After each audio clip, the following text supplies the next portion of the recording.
Hello everyone. APDCL Assistant Account Officer PVSC paper part A General Mathematics to আমি আজি discussion কৰিম। তো last video আমি already question number 1 ৰ পৰা 7 লৈকে discussion কৰিছো। এতিয়া আমি question number 8 ৰ পৰা discussion কৰিম। Okay? এতিয়া আমি discussion কৰিম question number 8 ৰ পৰা।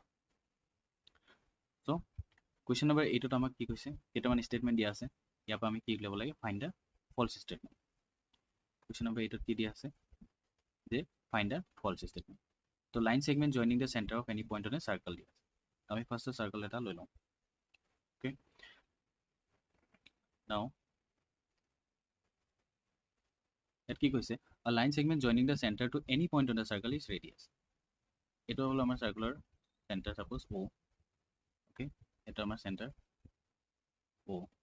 ইয়াৰ পৰা আমি boundary to circle যিকোনো এটা পইণ্টত any point বুলি কৈছে, any point on the circle যদি কানেক্ট কৰোঁ এইটো radius বুলি কৈছে। Obviously এইটো কথা right হয়, কোনো wrong নহয়, right.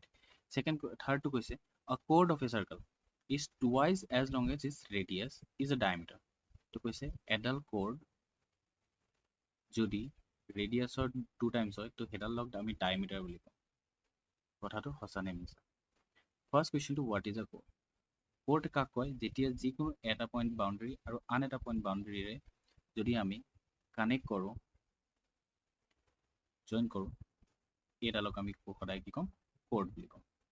ঠিক তেনেকৈ এই পইণ্টটোৰ পৰা এই পইণ্টটোলৈ যদি আমি এডাল chord চেণ্টাৰৰ থ্ৰু দি পাছ কৰি লৈ যাওঁ, সেইডাল ৰেডিয়াছ দুটাৰ সমান হ'ব। ডেট মিনছ 2r সমান হ'ব। আৰু 2rটো সদায় কি হয়? ডায়মিটাৰ হয়। তো এইটো কথাও আমাৰ কি হয়? কাৰেক্ট। ইয়াতে এটা কথা, চাৰ্কেল এটাত যেতিয়া লংগেষ্ট কৰ্ড থাকে, কি থাকে? Longest cord. এই লংগেষ্ট কৰ্ডডালক কোৱা যায় ডায়মিটাৰ। তো what is the diameter? Diameter is the longest chord of a circle. So third point to correct. A circle is a plane figure. The plane figure কাক কোৱা যায়? যিকোনো 2D figure বিলাকক আমি কি কওঁ? Plane figure বুলিয়ে কওঁ। তো circle is also a 2D figure বা plane figure. কিন্তু wrong কি হয়? If a circle is divided into 3 equal arcs, each is a major arc. Okay? Major arc কাক কোৱা যায়? Major arc কাক কোৱা যায়? যদি angle made by the arc at center is greater than 180 degree, তেতিয়া এইটো কোৱা যাব major arc. আৰু যদি if it is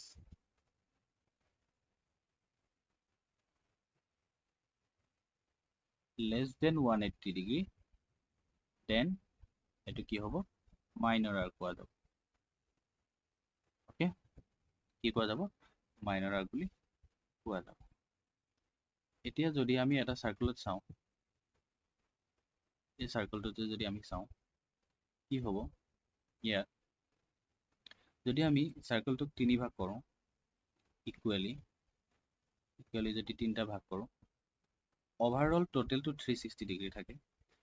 3 part কৰিলে each angle কিমান আহিব? 120 degree আহিব। 120 degree. তো এইটো এটা arc, এইটো এটা arc, এইটো এটা arc, গোটেইকেইটা less than 360 হৈ আছে। তো গোটেইকেইটা সেইটো কাৰণে দিয়াৰ পৰা কি হ'ব? minor arc হ'ব, major arc নহয়। তো আমাৰ ইয়াত কোনটো অপশ্যন কাৰেক্ট হ'ব? এতিয়া অপশ্যনটো হ'ব false statement হ'ব আমাৰ section B. If a circle is divided into 3 equal arcs, each is a major arc. এই কথাটো false. তো false বিচাৰিছিলে, correct answer এইটো। Then what do we have? We have a question related to probability. Question number 9 কি কৈছে? A bag contains 4 red balls. তো আমাৰ ইয়াত কিমান আছে? red balls কিমান আছে? 4 আৰু black কিমান আছে? black আছে 6. That means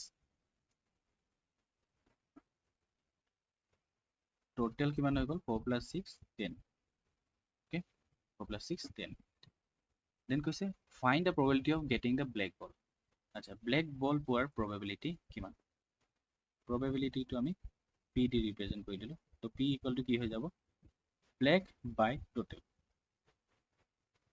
শর্ট লিখিলে ব্ল্যাক বাই টোটাল তো ব্ল্যাক হোৱাৰ চান্স আছে 6 out of 10 that means cancel out কৰিলে 2 3 is 6 2 5 is 10 that is 3 by 5 so what do we have here we have a probability of 3 by 5 so question number 9 answer to A okay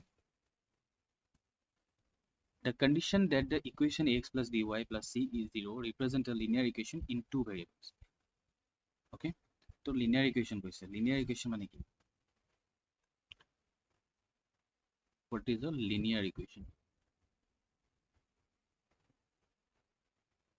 linear equation কাক কয় an equation with degree বা degree to কোৱা যায় highest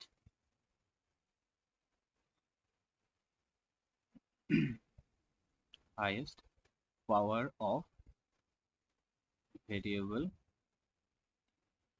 highest power of variable to কোৱা যায় degree বুলি is 1 is called as linear equation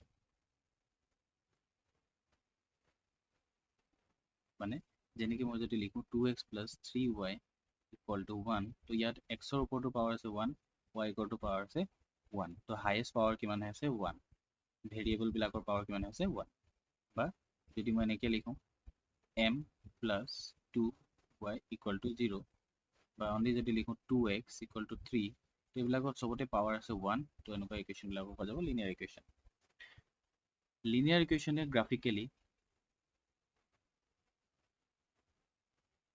গ্ৰাফিক্যালি বা জিওমেট্ৰিক্যালি কি বোঝায় গ্ৰাফিক্যালি বা জিওমেট্ৰিক্যালি কি ৰিপ্ৰেজেন্ট কৰে it represents a straight line it represents a straight line okay so মনত ৰাখিবলৈ linear শব্দটোতে line wordটো সোমাই আছে that means linear equation এটা কি বুজায় straight line বুজায় লগতে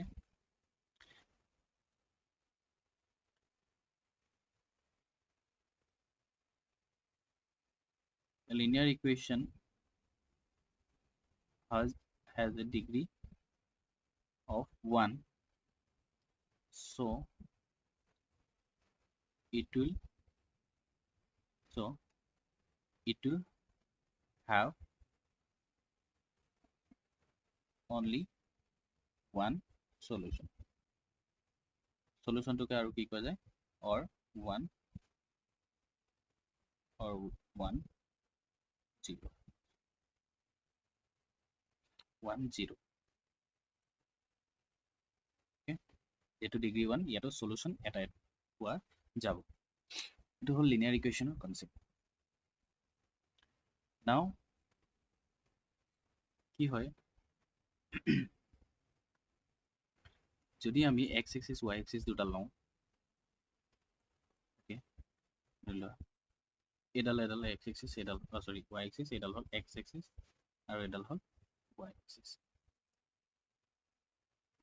যদি এডাল লিনিয়াৰ ইকুৱেশ্যন এডাল কি লিনিয়াৰ ইকুৱেশ্যন ঠিক আছে তেতিয়া হলে এই পইণ্টটো কোঅৰ্ডিনেট কেনেকুৱা হ'ব যে এডাল x axis xy ফৰ্মেটত থাকে সদায় কোঅৰ্ডিনেট বিলাক তো x ৰ পইণ্টটো 0 হ'ব y কোঅৰ্ডিনেটটো কিবা এটা থাকিব তেনেকে ইয়াত x axisত xy ফৰ্মেটতে থাকিব সদায় সব বস্তু তেতিয়া হলে x axisত কি হ'ব x টো 0 হ'ব নোৱাৰে ইয়াৰ পৰা অলৰেডি ইমান দূৰ গ'ল that means x হৈ থাকিব কিন্তু y টো সদায় কি থাকিব 0 তো the linear equation এটাৰ ফৰ্মেটটো কেনেকুৱা হ'ব ফৰ্মেটটো আমি ax plus by plus c equal to 0 এনেকেও লিখিব পাৰো বা ax plus by plus c equal to 0 এই ধৰণেও লিখিব পাৰো তো এটো হল পইণ্ট অন কি হ'ম এটো পইণ্ট অন y axis আৰু এটো কি হ'ব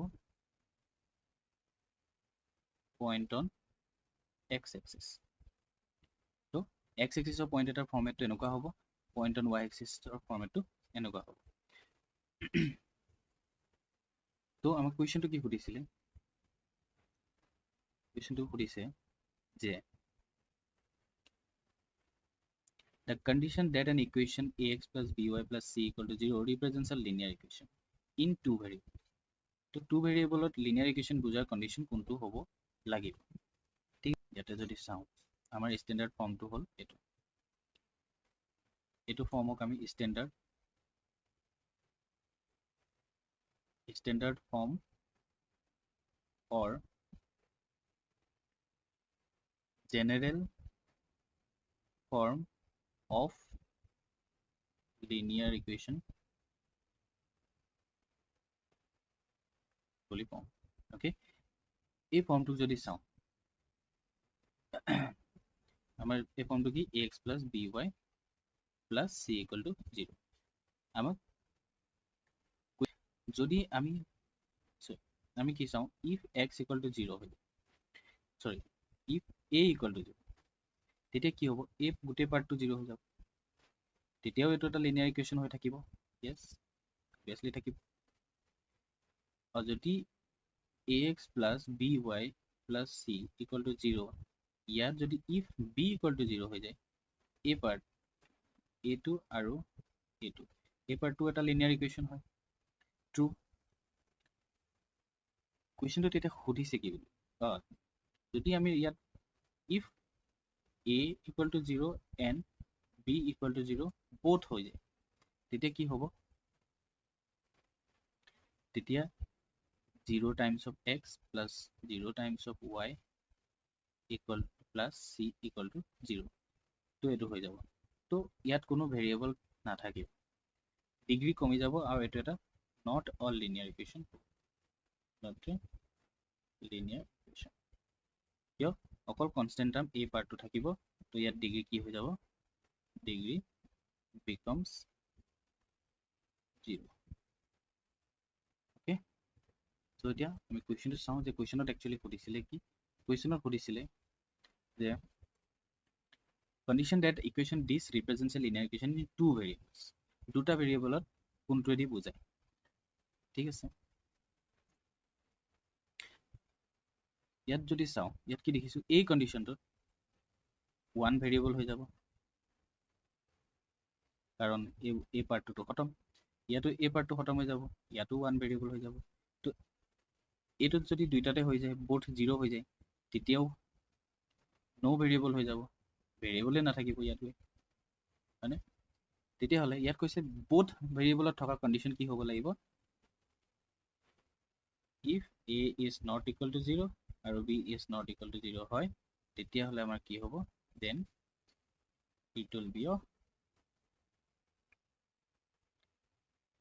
linear equation in two variables কাৰণ দুইটা ভেৰিয়েবলে বাছি যাব ঠিক আছে তো আমাৰ ইয়াত আনসাৰ কি হ'ব আনসাৰ হ'ব D কাৰণ দুইটাই not equal to 0 হ'লে এইটো বাছিব